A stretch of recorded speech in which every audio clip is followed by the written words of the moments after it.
L'actualité d'ici et d'ailleurs, c'est sur MTV+.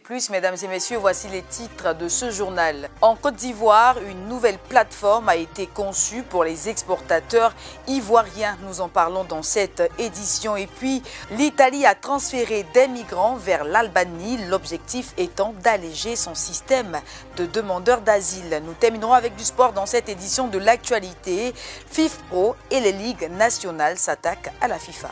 Bonsoir à tous et bienvenue. Nous débutons en Côte d'Ivoire, une plateforme digitale conçue pour aider les entreprises exportatrices du pays à élargir leurs activités a été lancée, fruit d'un partenariat entre l'agence Côte d'Ivoire Export et la Confédération générale des entreprises de Côte d'Ivoire. Africa Trade Gateway redonne de l'espoir aux exportateurs ivoiriens.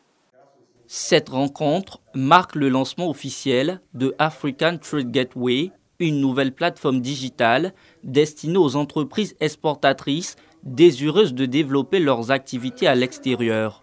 Cette solution innovante est le fruit de ce partenariat scellé entre l'agence Côte d'Ivoire Export et la Confédération générale des entreprises de Côte d'Ivoire, CGC.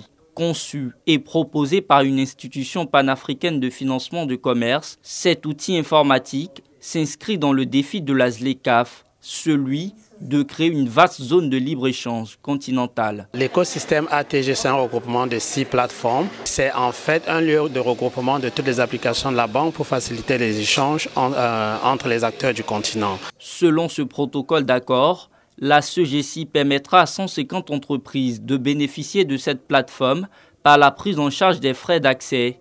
L'agence Côte d'Ivoire Export, quant à elle, mettra une ligne et une adresse électronique dédiée à l'assistance des entreprises financières. Nous avons avec la CGCI signé tout accord de partenariat qui nous permet, avec l'agence, de rentrer en partenariat pour pouvoir utiliser toute la plateforme qui est offerte dans le African Trade Gateway pour offrir cette plateforme-là au secteur privé ivoirien. C'est la mise en relation avec les différents acteurs de la chaîne. Donc ils n'ont pas besoin de faire beaucoup de recherches, ils vont juste sur une plateforme et ils ont tous les acteurs. Donc c'est un véritable avantage, surtout qu'ils ont les financiers à portée de main. Pour la tutelle, le ministère du Commerce et de l'Industrie, cette nouvelle plateforme digitale permettra d'optimiser la croissance économique du pays dans un environnement moderne.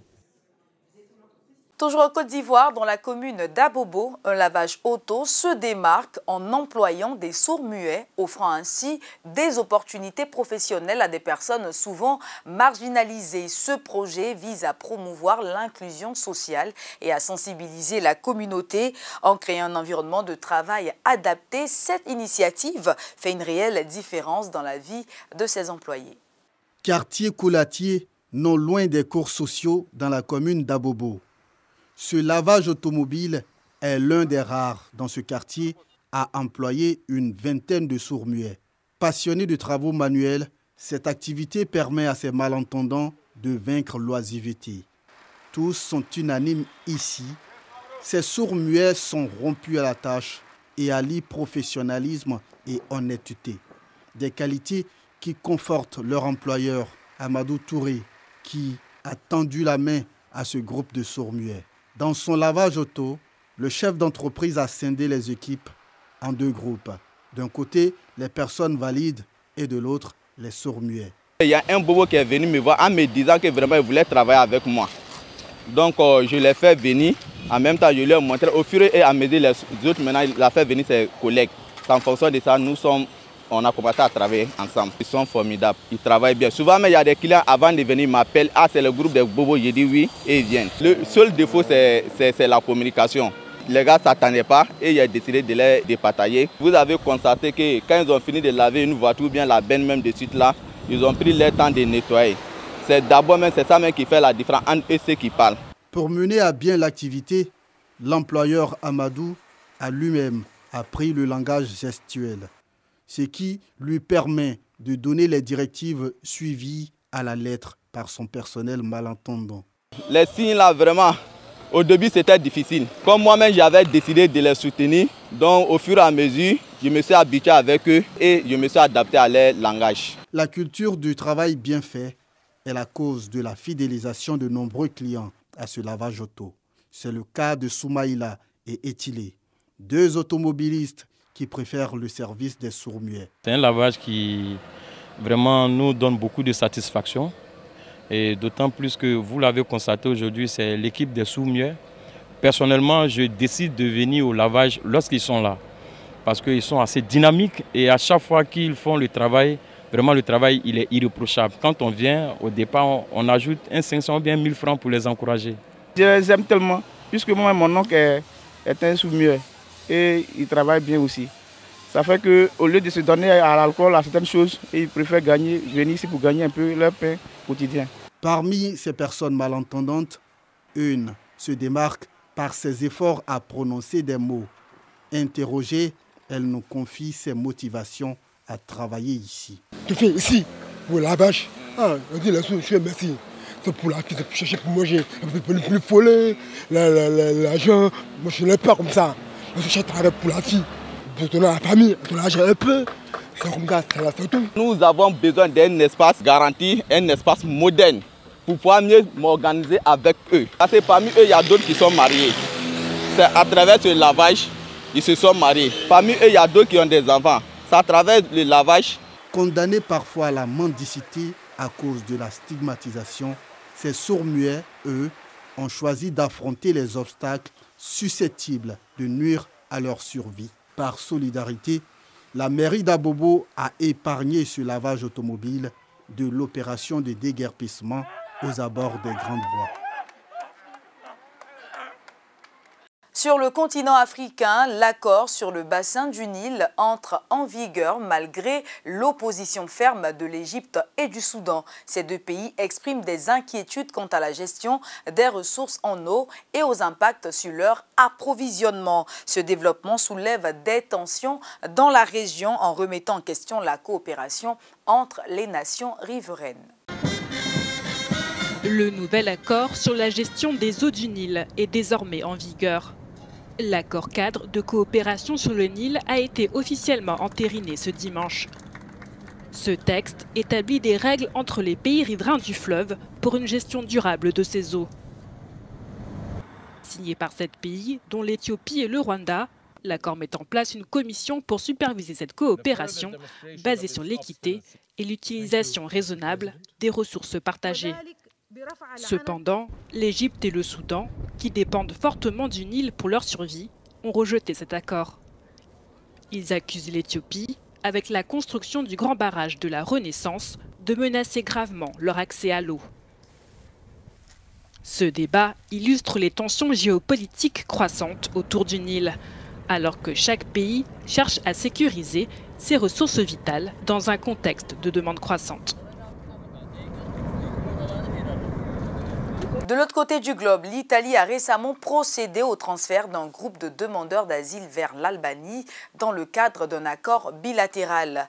Cette décision vise à alléger la pression sur le système d'asile italien. Ce transfert suscite des réactions diverses concernant la protection des droits des migrants et l'efficacité de la gestion des flux migratoires. Le gouvernement italien transfère le premier groupe de migrants vers l'Albanie. Cette décision annoncée lundi par le ministère de l'Intérieur intervient dans le cadre d'un plan controversé visant à traiter des milliers de cas de demande d'asile en dehors des frontières italiennes. Un navire a quitté l'île de Lampedusa avec à son bord 16 hommes, 10 originaires du Bangladesh et 6 venant d'Égypte, tous interceptés dans les eaux internationales alors qu'ils tentaient de traverser l'Europe. Ces derniers ont été secourus en mer après avoir quitté la Libye. Le navire devrait arriver mercredi matin. Vendredi, le gouvernement d'extrême droite de la première ministre Giorgia Meloni a officiellement ouvert les 2 centres qui coûteront à l'Italie 670 millions d'euros sur 5 ans. Les installations seront gérées par l'Italie et relèveront de la juridiction italienne, tandis que des gardes albanais assureront la sécurité intérieure. Ces centres peuvent accueillir jusqu'à 400 personnes dans un premier temps. Selon les autorités italiennes, ce chiffre doit être porté à 880 dans quelques semaines. Les femmes, les enfants, les personnes âgées, les malades et les victimes de torture seront hébergés en Italie. Les familles ne seront pas séparées. Le Haut Commissariat des Nations Unies pour les réfugiés a accepté de superviser les 3 premiers mois pour aider à sauvegarder les droits et la dignité de ceux qui y sont soumis. Place à l'actualité religieuse dans ce journal. Ce début du mois d'octobre, 5000 chrétiens se sont unis pour prier pour la Bulgarie et pour les chrétiens du monde. Cet événement empreint de solidarité et d'espoir a rassemblé des fidèles de diverses régions. Ensemble, ils ont partagé un message fort de paix et d'amour universel. Ce mois d'octobre, la 7e journée nationale de prière a rassemblé plus de 5000 chrétiens évangéliques à Burgas, en Bulgarie, pour prier pour leur pays et le monde. Organisé à l'Arena Burgas, cet événement a également permis à 1000 participants de se connecter en ligne.